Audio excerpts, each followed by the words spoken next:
Lukas je kasnio na posao. Tramvaj prepun, lica umorna, svi zarobljeni u ekranima. Sjedio je pored vrata kad je pogledao djevojku koja se tresla držeći torbu.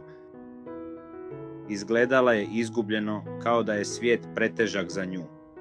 Bez razmišljanja ustao je i ponudio joj svoje mjesto.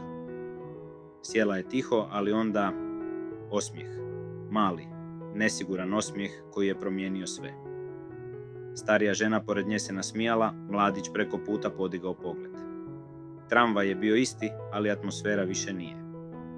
Lukas je shvatio da ponekad ne znaš koliko tvoje malo znači drugome. Osmijeh, ruka pomoći. To su sitnice koje mijenjaju svijet. Male geste dobrote pokreću lanac promjena.